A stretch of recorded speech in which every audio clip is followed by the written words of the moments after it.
What is going on, YouTube people? Northeast Ohio Cards and Comics here today to discuss a topic that we talk about a lot. Just take the profit. They let you buy the cards back. We're going to pick on Wander Franco today. He's going to be our example. But that's what we're going to dive in and kind of chat about today. So like, comment, subscribe, all that jazz. Mark Rivers link, all that stuff. All right, let's hop in. I wanted to pull up, now that we have a nice long data set on it, and like I said, we talk about this all the time. You know, the whole you never go broke taking a profit. Tons of people say it. Card Talk Pod guys say it. Roth Card says it. I say it. People in business say it. This isn't a new concept. I kind of tacked on to that the whole they let you buy them back. If you really love the card, odds are you could buy the card back again. Sometimes even at a better price while making some money on it. On the flip side, Wander Franco is my poster child for this today. Back in the spring, when he got called up, I made a video that said you should be selling Wander Franco as fast as possible. Some people were like, you're right. Some people were like, you're crazy. To the moon. We're going to the moon. We're going past the moon, and we're going to Mars and Saturn. We go to Pluto, but that's not a planet anymore. At least, well, I don't know. I can't remember. I can't keep track. Regardless. And people talk about the low pop. Oh, you're never going to be able to buy his Bowman Chrome Auto back again. Nope, not possible. Don't sell. Don't sell. Okay. It's been a full season. We're into an off season now. Let's talk about it. And once again, we're picking on Wander Franco here, but the example holds for just about everything. The sports card market is extremely fickle and short-minded. And they immediately want to jump into the next thing. It's like the dog from Up. It's just like squirrel. And it's just looking around constantly for the next thing to go throw some money at. So Wander Franco, PSA 10, Bowman Chrome, prospects. Just base card, nothing crazy. It's first Bowman, I get it, whole 9 yards. Right now, this is pop 10,000. I don't remember what it was back in the spring. It was lower, but it wasn't super low. It was in the thousands, the mid to high thousands. So let's say, you're the savvy sports card investor and you're like that Wander Franco guy. I'm hearing a lot about him in the fall of 2020. And you go, let me buy up some of his PSA 10 chromes. They're going for around, let's say you started buying in November. They're roughly around 125 to 150 bucks a pop. Let's just, for the sake of argument, let's just round up and keep the number simple and say you paid 150 a piece for them. All right. Okay, cool. I'm going to hold these and we'll see what happens. All right. Spring rolls around. Hope rings eternal. Card prices build up as the start of baseball season arrives. And early in the spring, I think I don't remember the exact confluence of events, but very early on in spring training, I think he had a very good spring training game and hit a couple home runs or something. And then the speculation was starting about him starting with the team. And that's where we see this huge spike right at the beginning of spring training. I remember the news and going like, uh-oh, his prices are about to go crazy. And this is you've had this slow, steady buildup. And then, they were sitting at around there's some 280s here, 225s, 280, 276, 267. Let's call it mid to high 200s. That happens and his stuff spikes up to 335. A couple sales here in the high 300s, then it drops down to 320, 315, and starts slowly making its way back down again.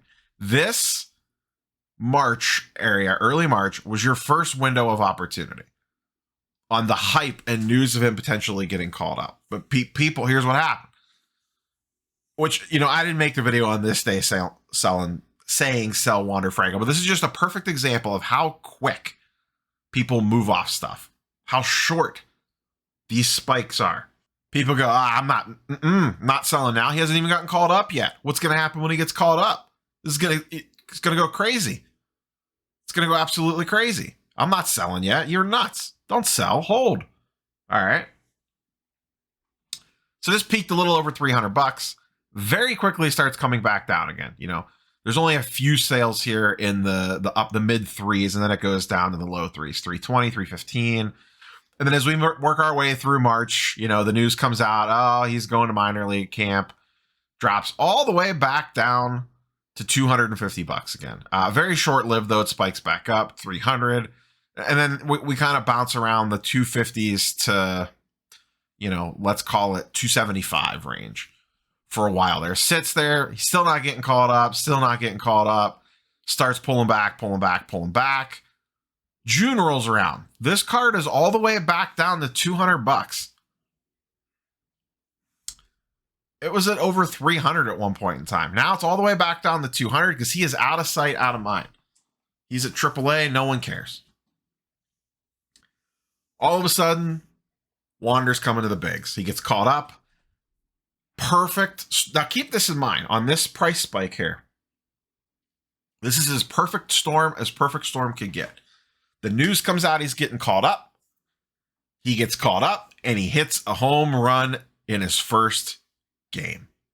And then this happens. To the moon. It went from $207, $217 on the 19th to $322 on the 23rd. That fast it jumped up. This on 6/21, it jumped to 300. That's on the news of him getting called up.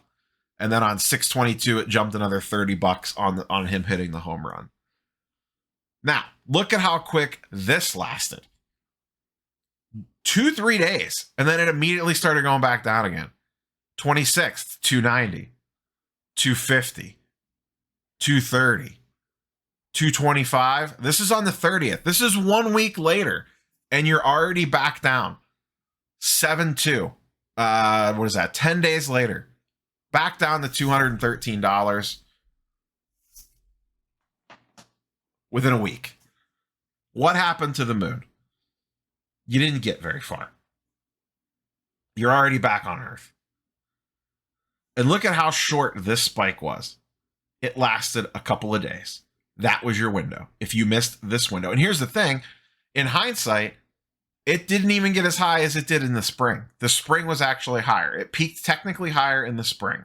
Now, I don't like to take the perfectly high peak number because one person's going to get that sale, maybe two. But in general, you had a decent window here to sell it for $300 to $320.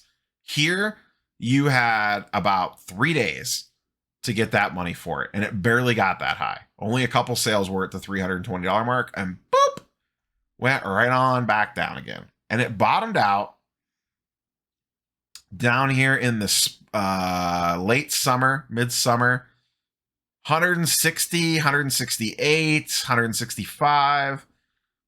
You could readily get this card for $160 to $170 on eBay.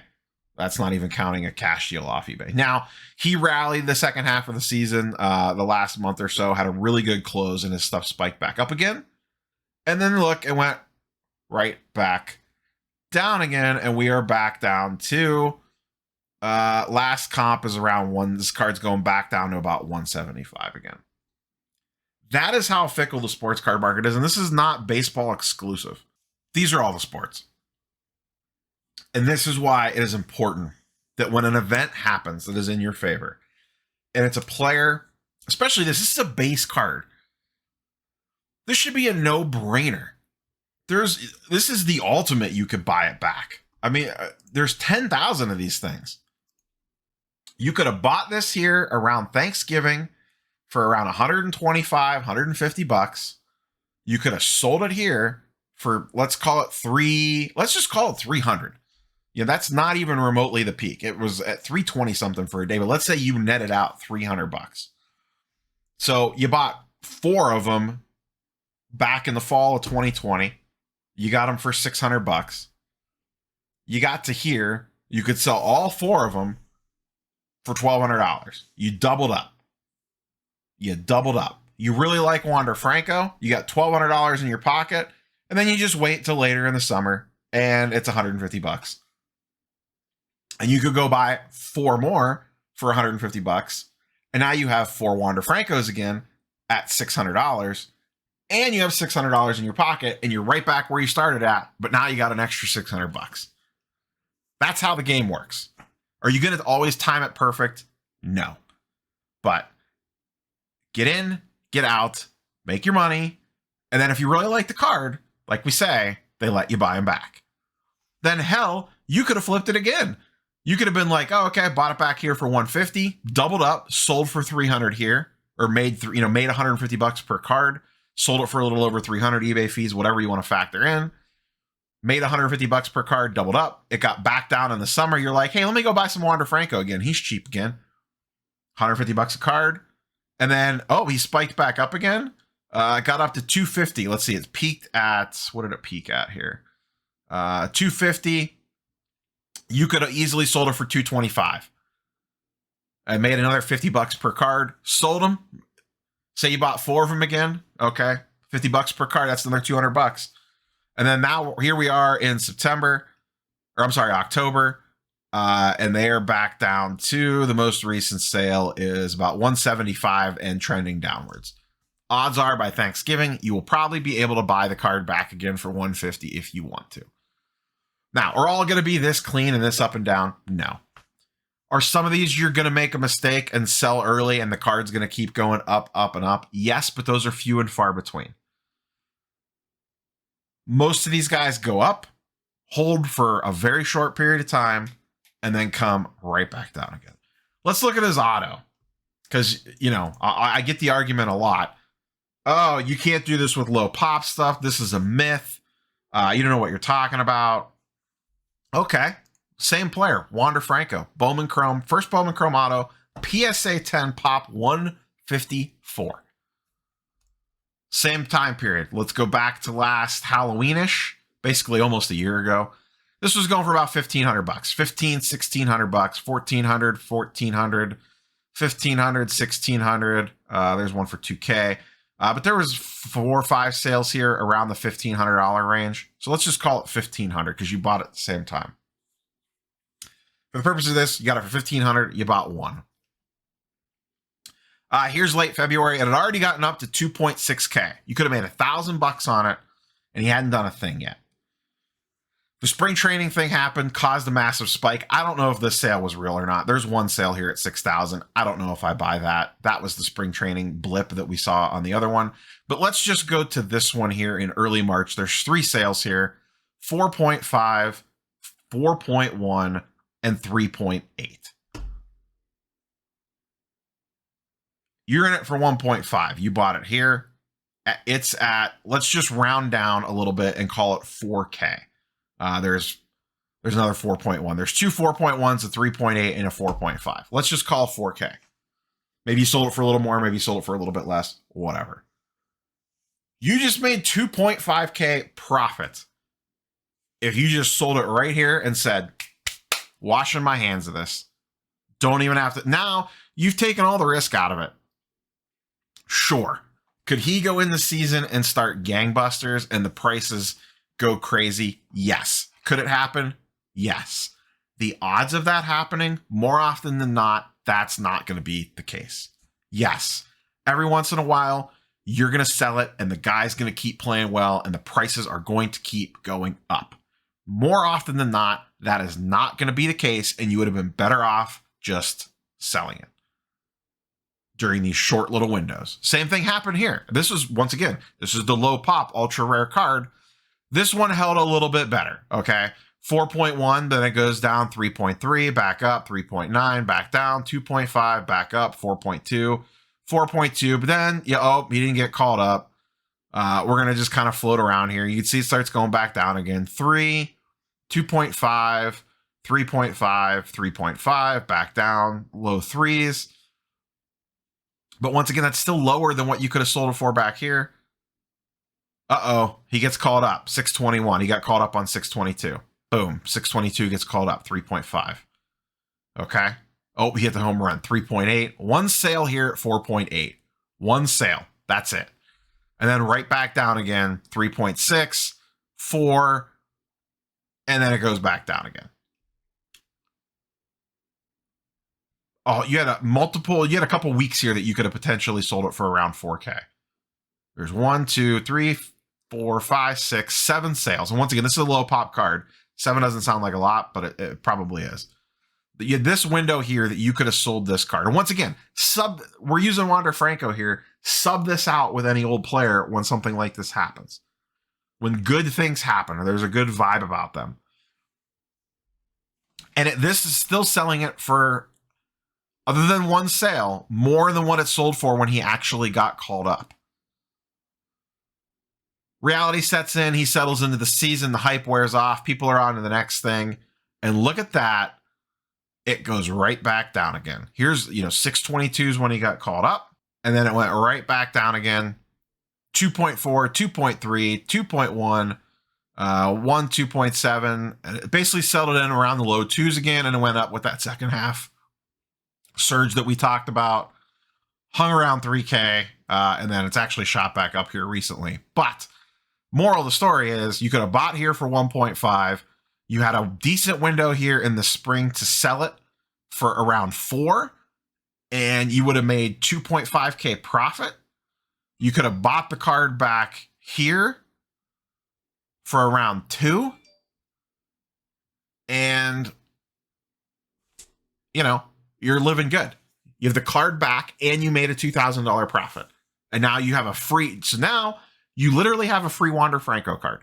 First Bowman Chrome Auto, you bought it for $1,500, you sold it for $4,000, you got your money back out of it, and then you could buy it back for $2K, and now you have a free card, if you want to look at it that way. Now you could just free roll that card for the rest of Wander's career if you want to. You're in it for nothing in the grand scheme of things. So I hope this was helpful. But once again, this is kind of like the perfect example. To be fair, let's show an example where, like I said, it's few and far between, but it does happen. Let's look at one where it goes bad, where, it doesn't work out this way. The obvious example is Ohtani. You bought him back here, and let's say early January, late January, $52 for his PSA 10 refractor. $52. The season is about to start. It's March 30th. It's going for $350. I made videos about this. I said, if you got into this card for $50 and it's going for $350 now, just sell the damn thing, or sell some of them at least. Get your money out of it, lock it in, because most players don't sustain that level of growth. He comes out, he starts strong. Prices continue to spike up a little bit. It gets up to around 400-ish. He kind of falls off a little bit in April. He had that weird thing with the slide at home plate, kind of was whatever. And then May, he starts going a little crazy. He heats back up 550, gets up to 650. It pulls back again a little bit, and then he goes absolutely crazy town. But once again, a narrow window here. He goes crazy town basically for the month of July. And then the All-Star break hits, and then he cooled way off. And even now, he's back down to 600 again. This is one of the few examples where if you sold here, you'd be kicking yourself as the season went on, but you still made $300 per card. If I told you you could buy a card for $50 and 3 months later, you could sell it for $350 and make $300 per card, you would say yes to that 100 times out of 100. Don't worry about, you made $300 per card. Don't worry about what happens after you sold it. You have $300 profit. You could take that, put it into something else.